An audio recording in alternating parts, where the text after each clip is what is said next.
Սիրելի հայրենակիցներ, սիրելի հարգելի քննչական կոմիտեի ամբողջ աշխատակազմ, մենք ուզում ենք, որ Հայաստանում գերիշխի արդարադատությունը, մենք ուզում ենք, որ Հայաստանում գերիշխի արդարությունը, առանց արդարության չկա զարգացում, առանց արդարություն չկա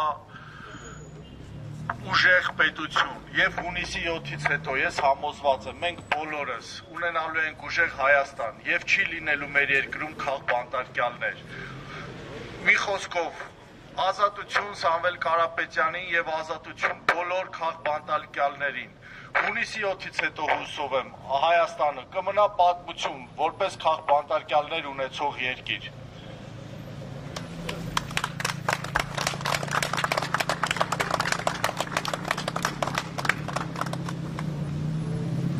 Սամվել Կարապետյանը երբ լինի ազատության մեջ, դա նշանակելու է, որ հայ ժողովուրդը արձանագրում է իր հաղթանակներից մեկը, քանի որ եթե Սամվել Կարապետյանը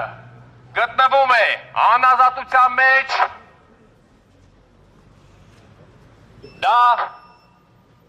նամակ է մեզ, որ մենք բոլորս պիտի անդադար խոսենք եւ պայքարենք, որ Հայաստանը դուրս գա այս իրավիճակից, այս բռնապետական համակարգից։ Այսօրվա իշխանությունը անում է ամեն ինչ, որ բոլոր պետական ինստիտուտները ենթարկվեն միմիայն իրեն։ Անում է ամեն ինչ, որ մարդկանց ձայնը լռեցվի, այն մարդը, ով իրեն դիրքավորում է, ով ունենում է ընդդիմադիր կեցվածք, լռեցվում է անհապաղ։ Դիմում ենք ձեզ, քննչական կոմիտեի աշխատակիցներ, դուք հունիսի 7-ից հետո աշխատելու եք անկախ, ուղղակի կերպով, ինչպես անում եք այսօր, չեք անելու հունիսի 7-ից հետո։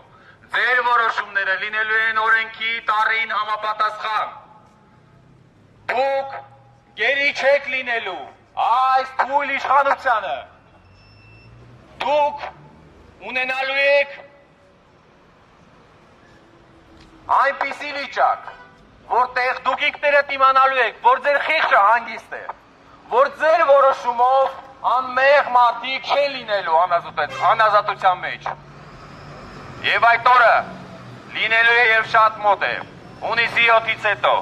մենք ունենալու ենք ուժեղ Հայաստան։ Հայաստանին պետք է ուժեղ առաջնորդ, ոչ թե այսօրվա թույլ